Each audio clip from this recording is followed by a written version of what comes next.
First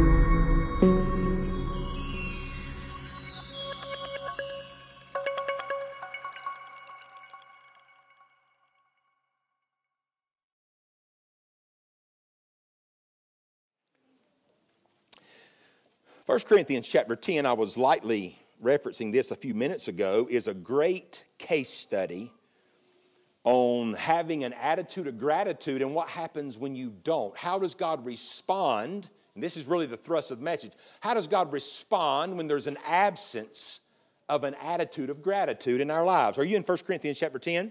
Remember I told you earlier, Paul only brings this stuff up because it's advantageous to what's going on at the time in the particular church he's talking to. Now, in 1 Corinthians chapter number 10, starting in verse number 1, the Apostle Paul says this, "Moreover, brethren, I would not that ye should be ignorant how that all our fathers were under the cloud and all passed through the sea." Now, watch in verses 2 through 4 as he exposes the blessings of God on the nation of Israel. He said, "And were all baptized unto Moses in the cloud and in the sea, and did all eat the same spiritual meat, and did all drink the same spiritual drink, for they drink of that spiritual rock that followed them, and that rock was Christ." You know what verses 1 through 4 are? The mercy and goodness of God. Let me remind you, this was a people that were enslaved for 400 years, not soon before that happened.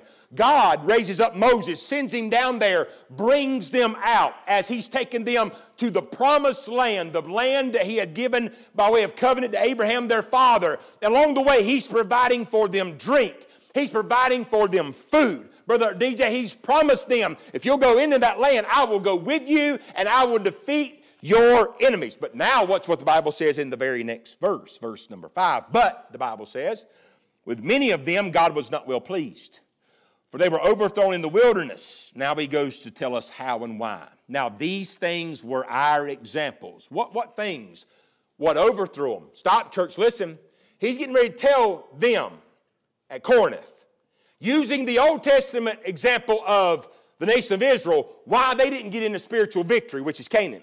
Can I say this? The things he talks about are the same reasons churches fail to get in and stay in spiritual victory. Watch what he says starting next. He said, verse 6, "Now these are things were our examples, to the intent we should not lust after evil things as they also lusted." Verse 7, "Neither be ye idolaters as some of them, as it is written, the people sat down to eat, drink, rose up to play. Neither let us commit fornication, as some of them committed, and fell in one day 3 and 20,000. Neither let us tempt Christ, as some of them also tempted, and were destroyed of serpents." Verse 10, really interesting. "Neither murmur ye, as some of them also murmured, and were destroyed of the destroyer." Do you see that? Listed among the laundry list of things that was wrong with the nation or children of Israel was the fact that they murmured. What murmur means? It means to complain. They complained. They complained. Matter of fact, they murmured all the time. And God got sick of their murmuring. Matter of fact, you know what murmuring is to God? It is an insult to who He is. I told you before, in the wilderness, God was providing everything they needed. Water they got when they needed it. They still murmured.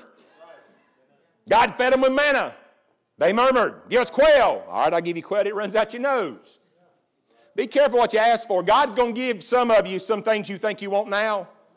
And then when you got it and it's coming out your nose, you'll would to God you didn't have it. Oh, it's coming. It's already came. Some's going to come to others and be careful now. We think, I don't know, y'all's gods must be in a box somewhere. You must stick him up under your bed. He must be deaf and blind. My God in the Bible hears everything I say, sees everything I does. That'd help you, boy. That'd change the way you live your life.